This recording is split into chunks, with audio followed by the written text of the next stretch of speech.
Hey guys, we are extremely excited today. We've got a phenomenal special guest for you today. They say that money loves speed, and that may be particularly true of our guest today. We're honored to have Eddie Speed on the podcast with us. Eddie is a veteran of the note business and has completed over, get this, 40,000 deals and has probably reviewed close to 500,000 deals across his 40 years in the business. He's a founder of Note School and is the owner and president of Colonial Funding Group, which acquires and trades real estate secured notes. He's also a regular keynote speaker at many of the top real estate mastermind events.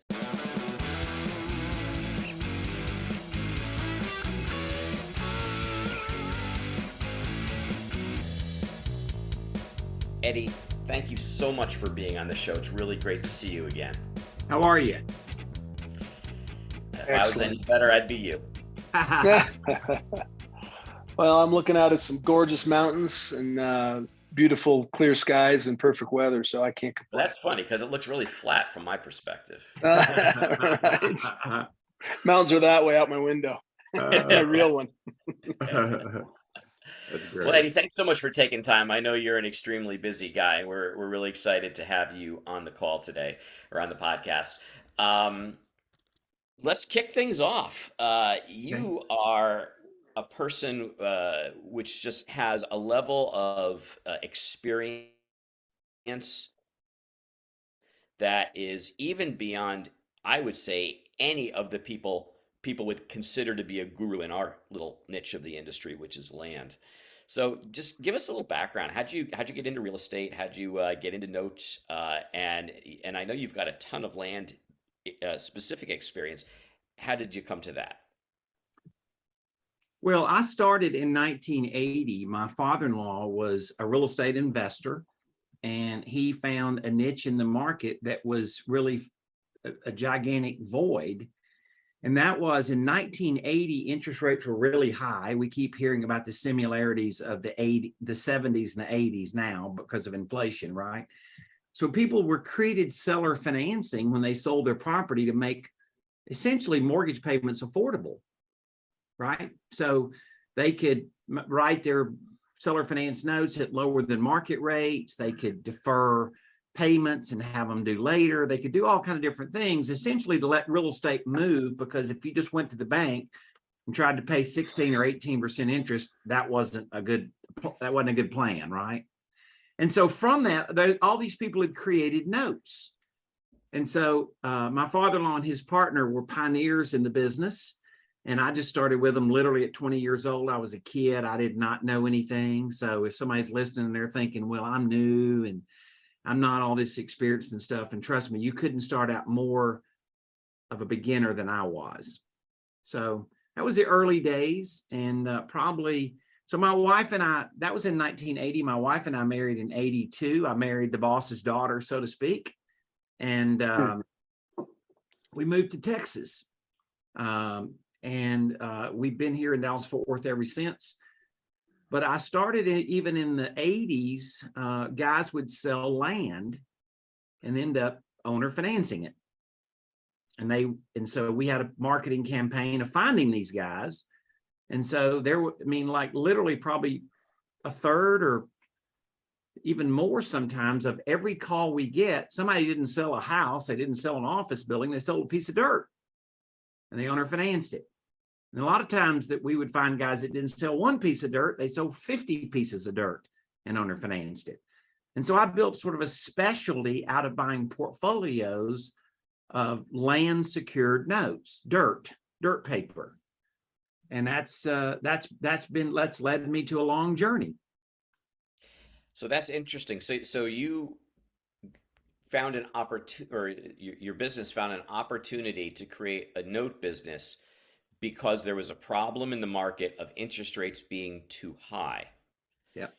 And obviously, in the last 40 or so years, or since Greenspan, we've been in kind of the exact opposite situation, which is where interest rates have been unseasonably low for quite a long time. So how did that business model just hold up, or did it have to morph into that new reality?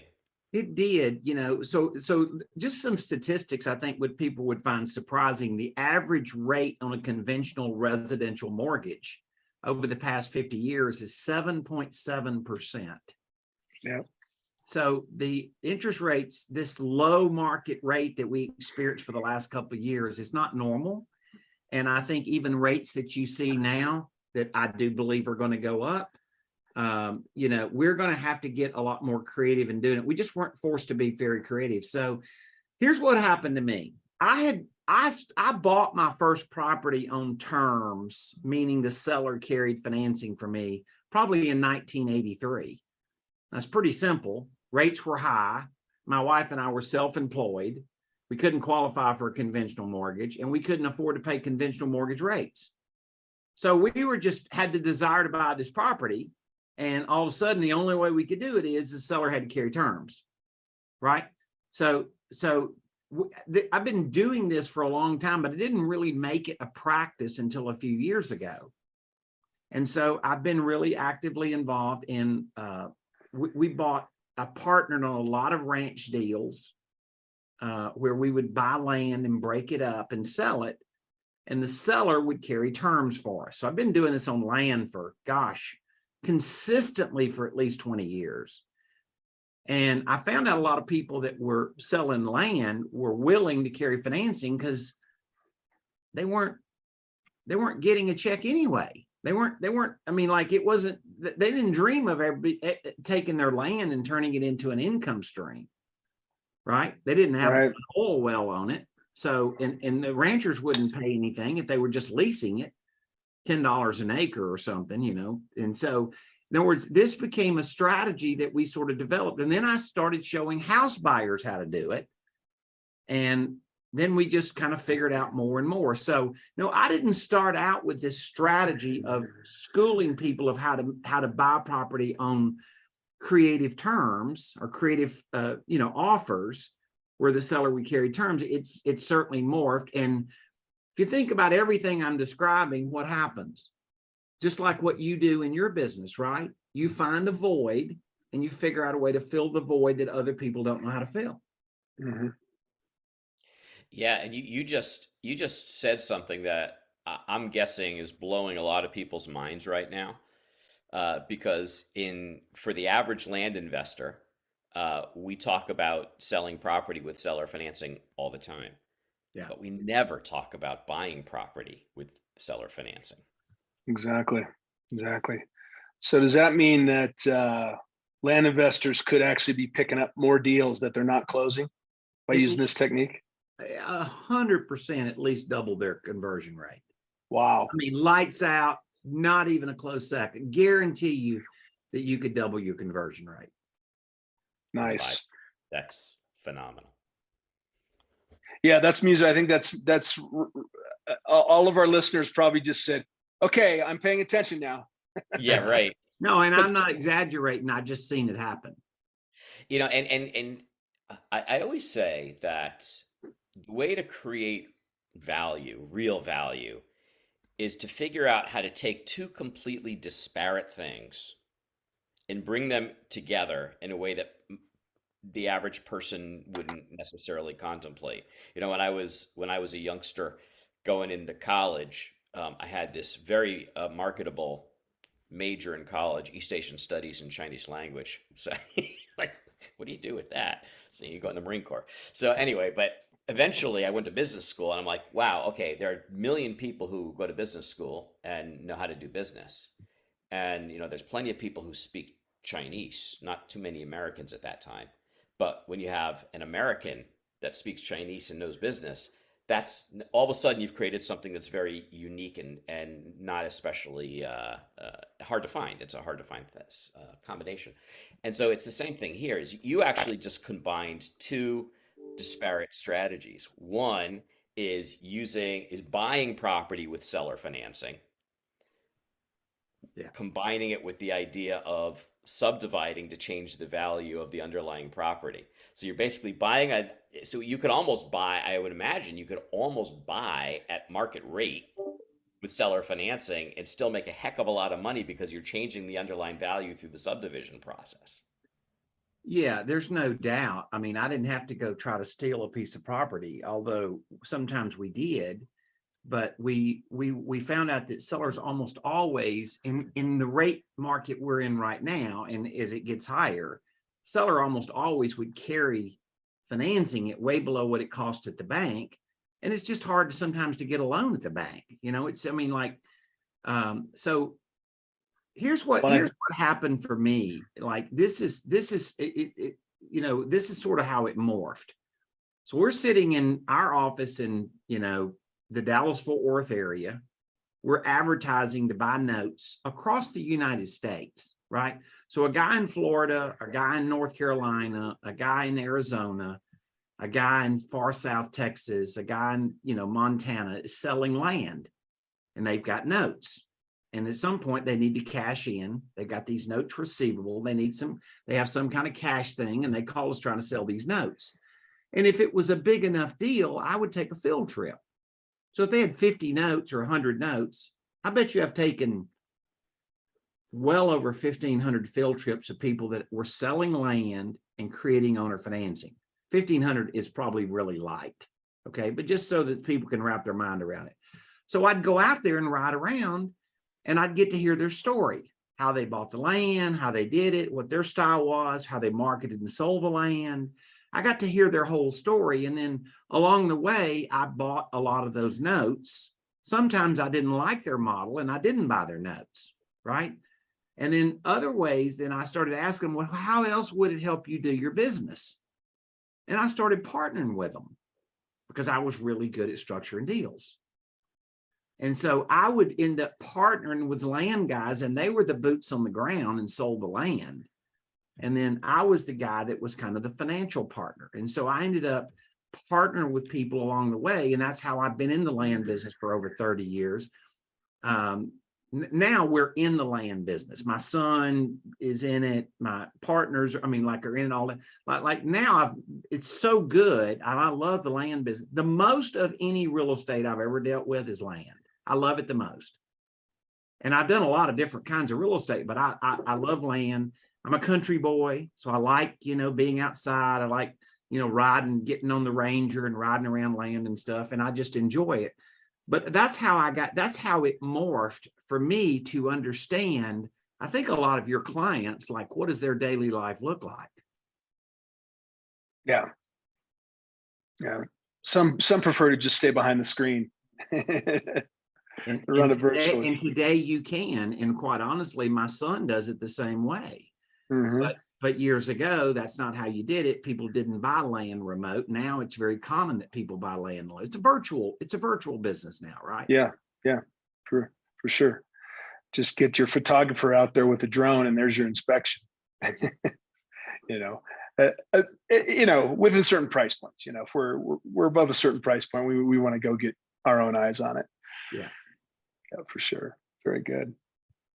So you talked about partnering, and so you've got the land guys are the boots on the ground, Yeah. and you're the finance guy. When you get into seller financing and the notes, let's just say when we're selling properties, we're doing seller financing.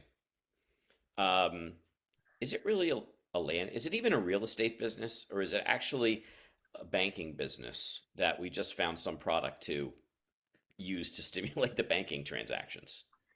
Yeah, it's a vehicle to own your own portfolio of notes, which makes you the bank. I mean, that's what they say. Warren Buffett, you know, he got into the Nebraska furniture business to be in the finance business, you know, and so I think it really, if you're creating good notes, then you're just going to love the long-term income of collecting them. If you're creating notes that aren't good notes, you're going to end up with a bunch of defaults and a big headache. So, Right. So, so so being a good banker, not just a banker, is important, right?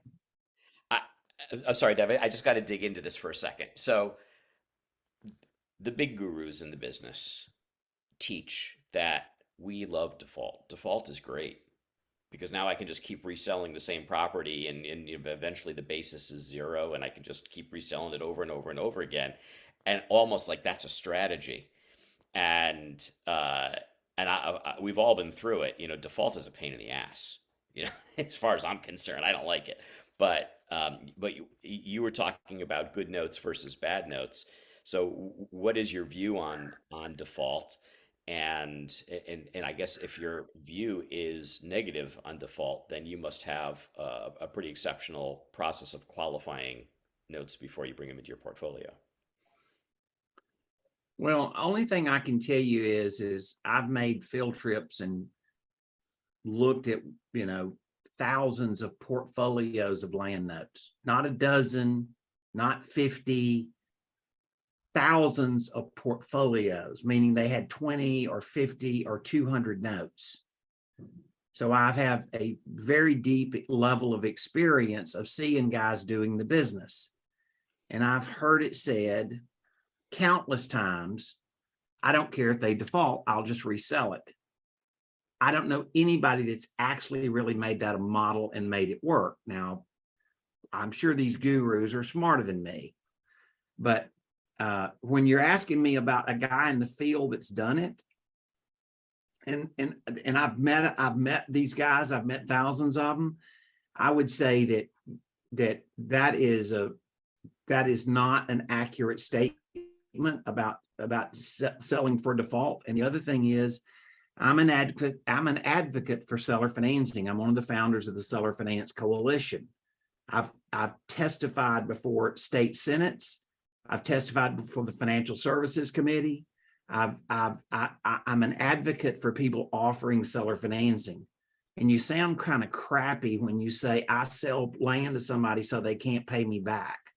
Right. You just sound like a butt, and I don't like it. And so if that's what people want, then they're not a fit for me. Mm-hmm. Yeah. Yeah, you better just have that long-term passive income coming in, and then just keep growing the portfolio. I'm in a third generation in this business, right? My kids are now third generation in this business. My father-in-law got me in this business. I got my dad in this business. I got other family in the business. I have 3 kids, either them or their spouses are in the business. And so I want a legacy, and legacy is not built around defaults. Legacy is built around a sustainable cash flow that just goes forever. That's legacy. Yeah. That's my 2 cents on that, right? That's good. That's good. So is it truly passive income? I mean, we always debate that. It's like, passive income is income that just continues to come in passively forever. I like the idea of in perpetuity, but notes are not in perpetuity. No, but they're long term. I mean, we're collecting notes that we bought, literally 20 years ago. I mean, like seriously. And, it does take some servicing. You either hire a servicer, and you can do that. And I do recommend that in some cases. Or you collect them yourself, and the better the notes you collect, the more they just become just an annuity, right? Like automatic draft, where you just suck the money out of their account every month. You don't have to wait to get them mail you a check. And usually people are willing to do that. And people, if you're selling good land to good people, it turns into a pretty low maintenance factor. It's not labor free, but let me say this. I have a small shop, right? I don't have a shop of hundreds of people. I have a shop. In my shop, we have less than 20 people, right? We can manage 2,000 notes. If we had 2,000 rental properties, we'd have a staff of 400. Mm-hmm. That's a big difference. Yeah. Yeah, huge difference. Yeah. A little bit of difference in the model, but for sure. In other words, the people bought the concept of rental properties because they're going to have cash flow. Right. And then all of a sudden it takes a lot of labor, and there's a lot of surprise overhead you didn't know about. And I think that's why a lot of your investors got into the land business. They started out thinking they were going to be house flippers.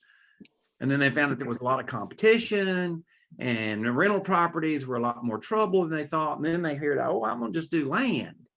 Right. And so then now they've narrowed down their path. And now we're even talking about narrowing down their path even tighter to say, you know, like what kind of land makes a good candidate to carry owner financing on? You can buy any kind of land.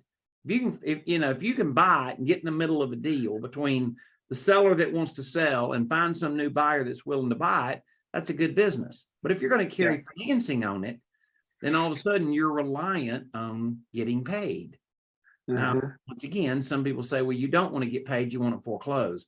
I'm just saying to you, I've met some of the most experienced, seasoned guys in the business that have done it a really long time. And I don't know any of them that's done it 20 years that would tell you that's a truth. Yeah, yeah. And I think maybe that statement's a little bit exaggerated, that you want to, that nobody teaches that you want to foreclose. But what I think what they're trying to get across is that if people are really afraid of it, that you shouldn't be afraid of it. But still, there's a lot of these really, really cheap notes out there. Actually, I don't know how you create good paper out of a desert square that's 99 down and 99 a month. I've never seen it create good paper. I mean,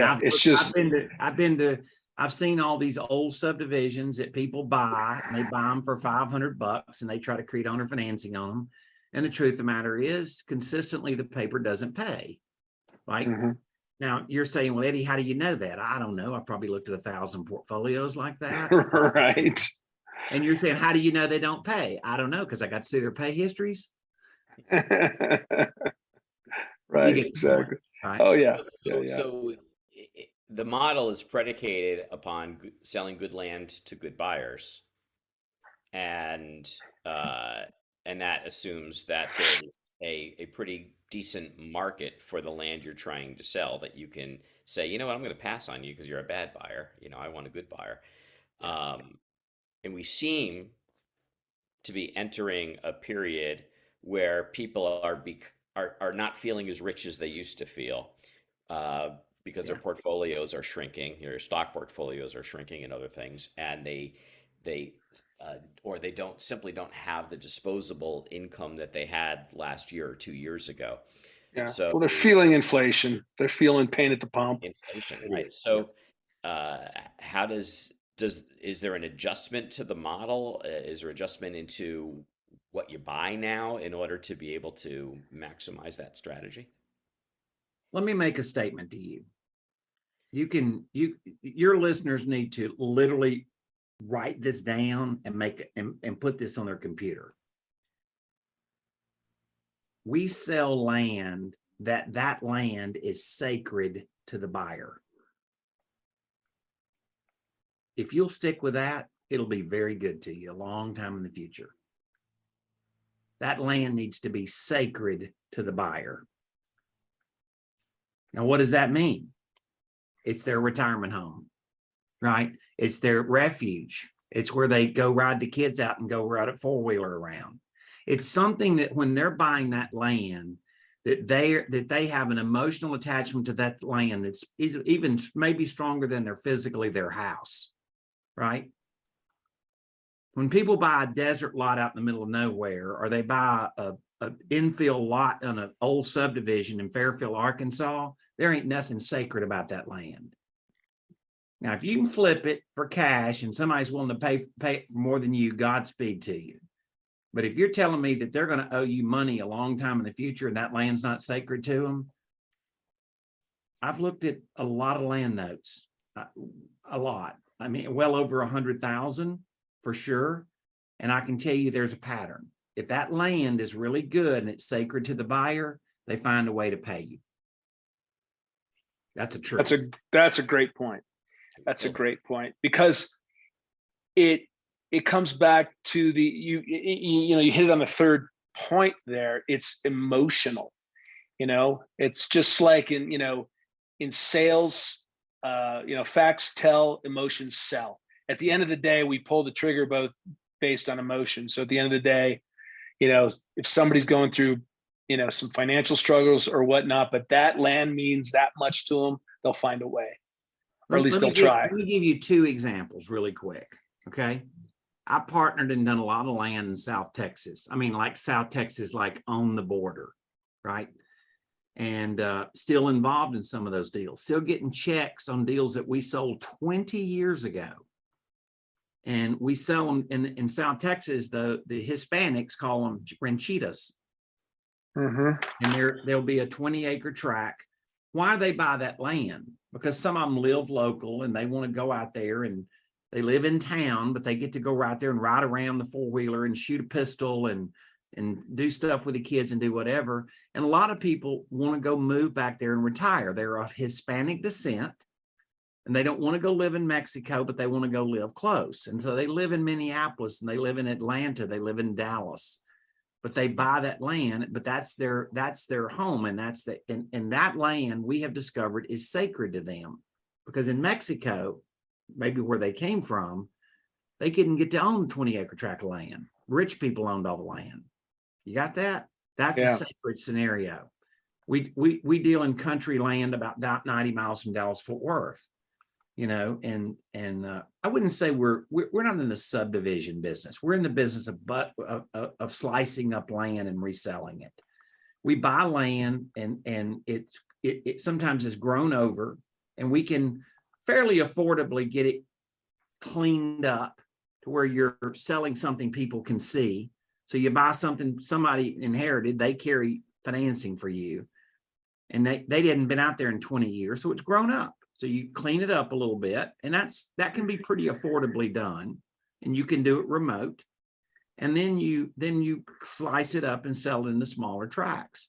So I get a guy from Dallas Fort Worth, and he's tired of wearing a mask, and he's he wants to get back to his roots, or get his kids back to his roots. Now, he may not go build a house on it immediately, but he wants to go out there on the weekend and have a four-wheeler and ride around and just go have some peace. That's sacred land. So I like that kind of business. Those kind of loans almost never default. Now, we still vet them and we still require down payment. We don't just trust, but we run their credit and make sure they can pay and stuff. But the truth of the matter is, this guy will pay for that land in tough times. And that's what you guys describe, right? We're falling on some tough times. Guy that paid almost nothing down, you didn't vet his credit, and all of a sudden it costs a lot more money to buy groceries and buy fuel for their vehicles. And all of a sudden, guess what gets left off getting paid? Land note. And so that's if there's one thing I would love to influence your audience, let me give them the benefit of a few thousand field trips. Let me give them the benefit of looking at a few thousand portfolios of notes and seeing how they actually pay, not how a guru says they pay. And if that's my give back to the industry, I'd be thrilled with that. That's great. And there's another massive deviation from the standard land investing model that gets taught in our business, because if you're okay with default, you don't do credit checks, you don't do any of that. I mean, you use that as your sales pitch. Oh, we don't, it's sort of like no qualifying. Yeah, no qualifying. It's sort of like, got a job, can you breathe? You can buy a car, because as soon as you miss the payment, I'm going to take it back and sell it to somebody else. I mean, it's you got to be wearing plaid pants to do that. So I think. Let me ask you a question.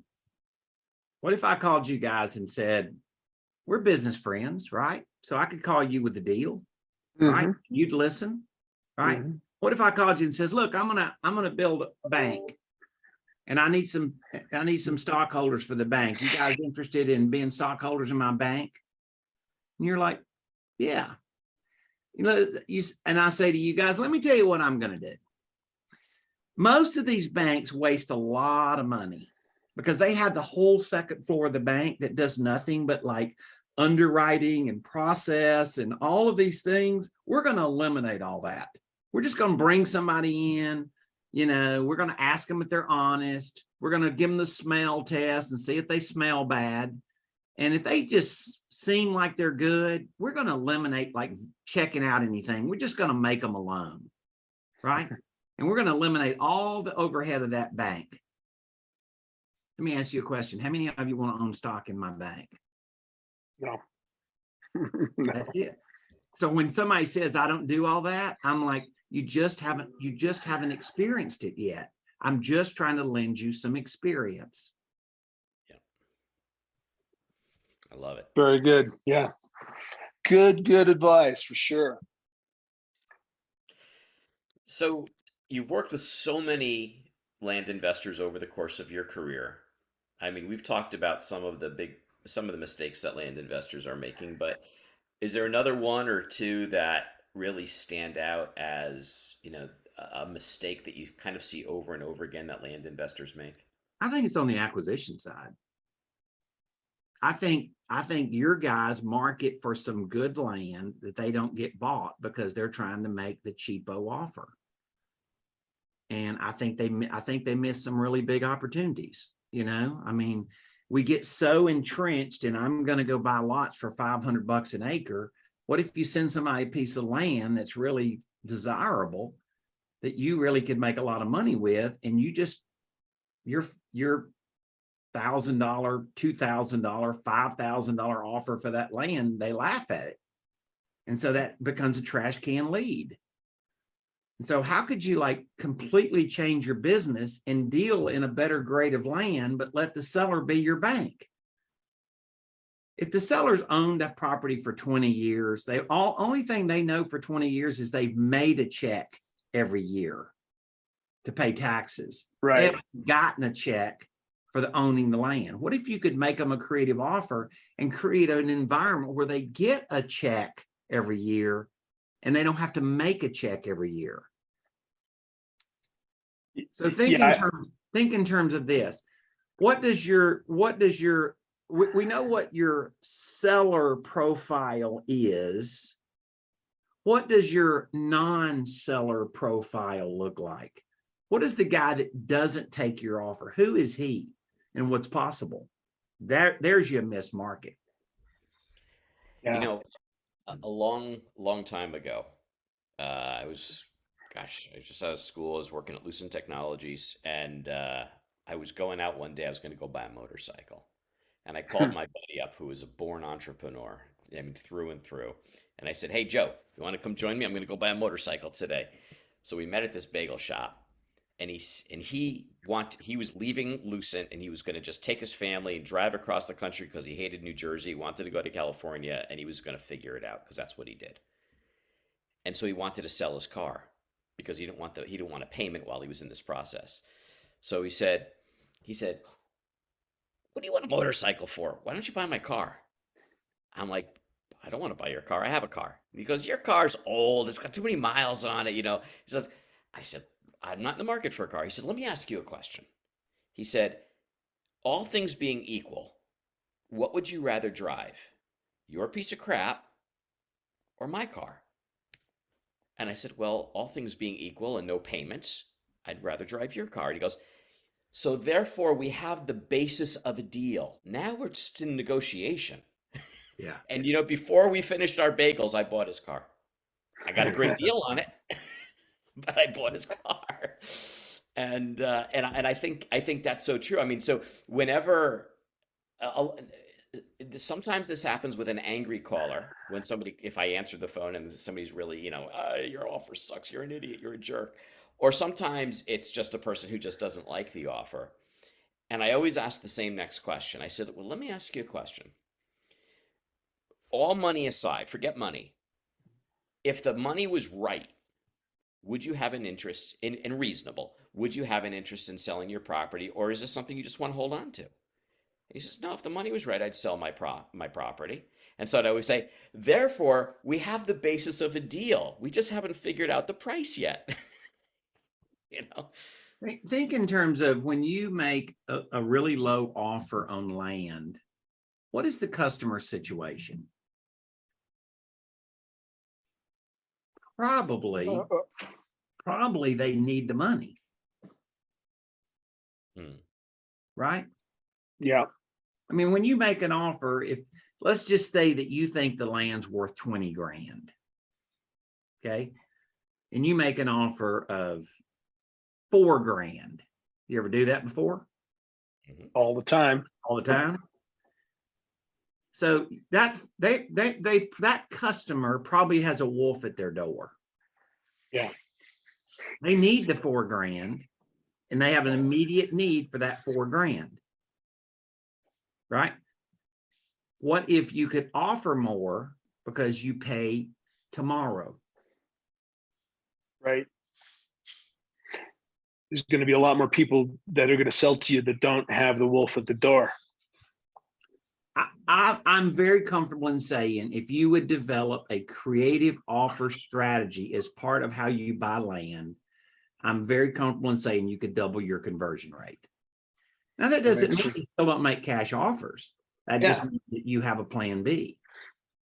So let's go back just to be a little bit cute here. Let's take that $4,000 offer and that on that property that's worth 20, and give us a creative scenario on that. What would you do? You know, you and I were just talking. I'm the seller.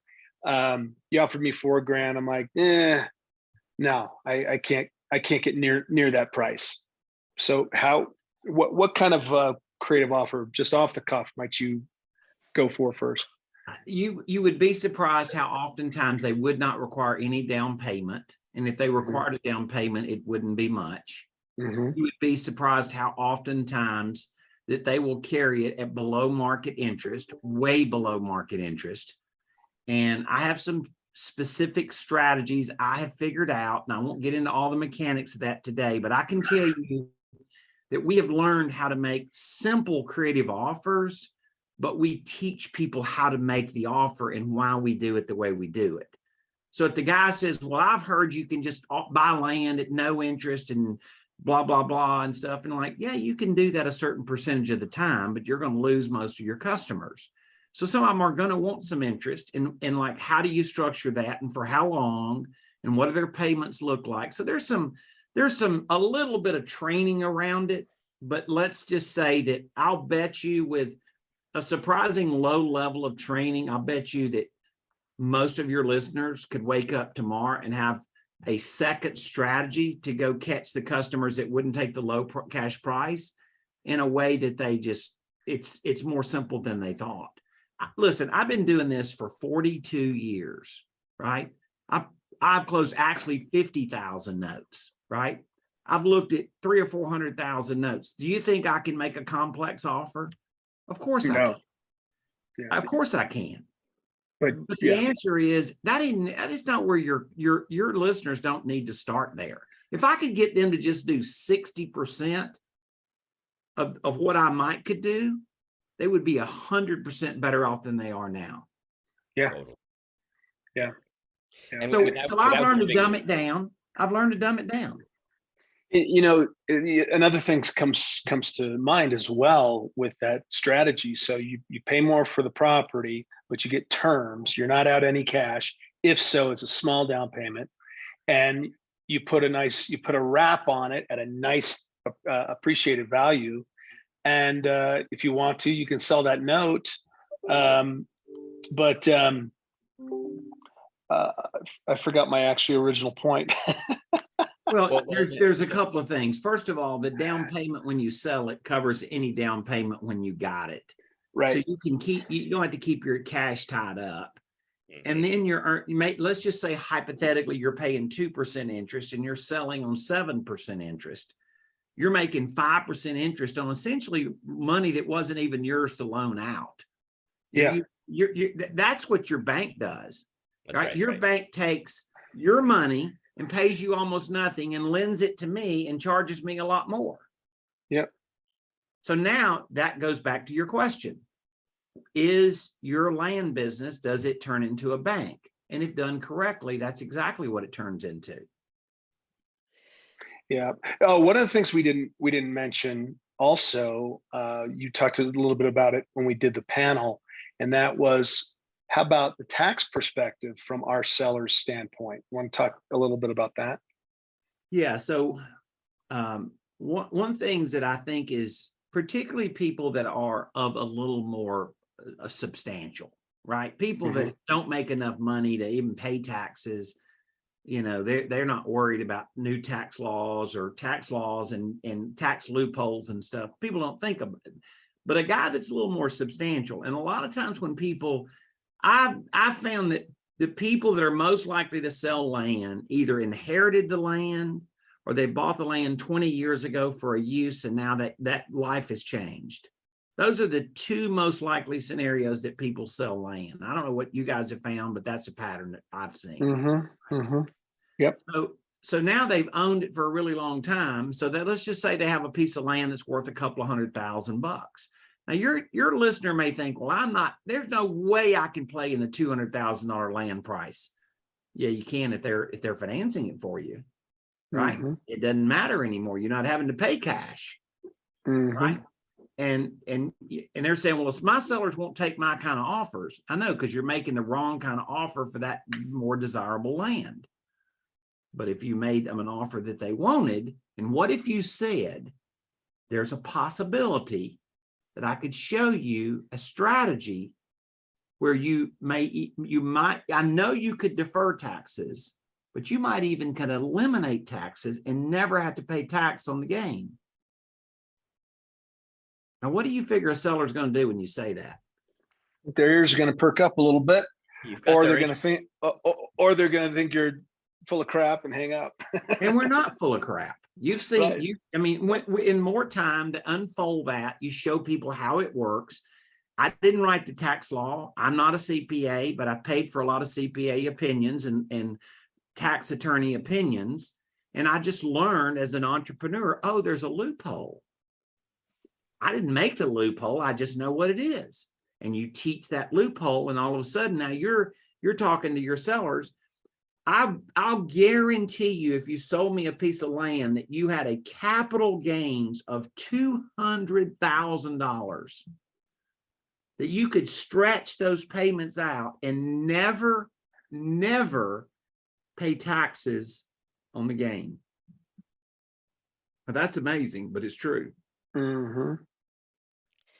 So I Yep. just want to shout out again for particularly the people who are listening and not watching.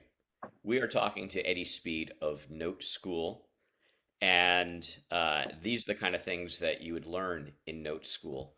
And I'm just flabbergasted as I just listened to this conversation. I just want to just suck it all in. And what I'm hearing as we mature in our business, in our skills as land investors, at the very beginning when we're learning the basics, everything seems very binary, right? You got a $20,000 property. I offer you 4,000. You like it, you don't like it. I mean, it's black and white. Everything's negotiated on price. So what do we have to do? How do we take a deal that's not going to happen and make it a deal that's going to happen? And I'm hearing a couple things. One is we have to have more things to negotiate on than just price. So now we've got price, and we've got timing, and potentially an interest rate, and potentially offering them an opportunity to avoid taxes. So now there's all of these benefits that we can offer outside of just price. And then the other thing I've heard you say in this conversation is really take the time. You kind of have a straw man when you go into a conversation to say, chances are the person is either in this bucket, which is they really need the money, or they're in this bucket, which is they really don't value the land. One of the, so whatever those buckets are, but start there and dig in and try to really understand what could be motivating this person to get a deal done, to have that conversation. And I think that when we first start in land, this is particularly for the newer people, it's just, let me just if I can get a phone call, I'm happy, right? But as we mature in the business, these are the kinds of things that are going to come into that phone call and those subsequent phone calls to turn a bad deal into a great deal. Yeah. Here's the basic concept that we teach. And I teach this to many of the acquisition teams of the top 500 house buyers in the business. I teach it to people that buy land. So this is what I've learned. Like, how does a person that has not got our experience in doing this, how do you really apply it to your business? So it is a three-prong approach, right? First of all, how do you ask the right questions to qualify somebody to figure out if they would be an appropriate candidate to carry terms? right? How, what are the probing questions? Okay. We become very smart when we know the right questions to ask, correct? Number two, how do you overcome objections? What are common objections people are going to have, and how do you crush the objections? Right? So people are scared. Well, what if they ask me this? Well, once again, you're teaching people the common objections and how to keep the conversation going. Right? Number three, how do you make an offer? Okay, a simple offer that's likely to get accepted. And that comes from experience. Well, all three of these come from experience. But I can tell you that there are ways to make offers that statistically, I can tell you that if you offer it this way, the seller is, call it 6 times more likely to be willing to accept it than if you offer it this way. Right? And that's the only difference between, there's only 2 paths, right? Somebody embraces the idea and says, I mean, I like this creative offer. This sounds really cool. I think I'll go try it. Well, then they're fixed to start running an experiment, and they will eventually figure it out, and they'll get really good at it because they will have made enough offers to enough customers, and they'll finally figure out the pattern. What Note School tries to do is just shortcut it and teach you the pattern, so that now you're understanding the pattern, you're accelerating how quickly you can become successful doing this. The question is, can you become successful? I hope everybody on here says, of course you can become successful when you learn how to do it. The question is, can I actually start applying this to my business? That's what's in their head, right? If they had, if they were convinced, let's be honest, if they were convinced that they had Eddie in their pocket, when that scenario came up and they could just pop Eddie out and Eddie does his little thing, then they're like, oh, I'd have a deal, otherwise I wouldn't have. Okay, well then how do I duplicate what Eddie would know how to do to where they can feel like they can do it? That's the trick. And when you do that, then for me, I'm taking all these years and I'm thinking I'm having a real impact. Listen, I don't run a nonprofit organization. I'm not trying to mislead anybody. This isn't the Peace Corps, but I'm saying to you that when you show people how to do something that would let them could literally double how many deals they could buy, and maybe even the most profitable deals they buy, then all of a sudden they lean up and say, well, let me ask you guys a question. Take your spouse to dinner and say, honey, I know a strategy that would let me do a lot more business, but I'm just unwilling to go learn it. How's that conversation go? Yeah, not so well. Which is much better than I know this is the right thing to do, but my wife, she's concerned and doesn't want me to spend the money on the training. Spouse. Yeah. It's another example of taking the same conversation, twisting it on its head so people see it from a different perspective. Yeah, it's a common objection to overcome, though. Very common. Here's what I would say. People don't know what they don't know until they learn it. And then they can make good decisions. Yeah. I understand that if somebody comes to Note School and we look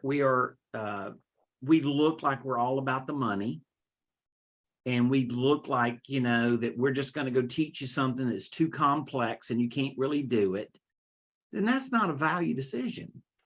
I wouldn't expect somebody to consider doing Note School. If somebody comes to Note School and we can show them something that makes sense, and probably show them 2 deals that they've already have in their pipeline, that they already have not been working right now, and say, how do you close those deals? Then all of a sudden it gets a little easier to do the math and say, oh, I am throwing a lot of deals in the trash can that could be closed. That's what we've seen.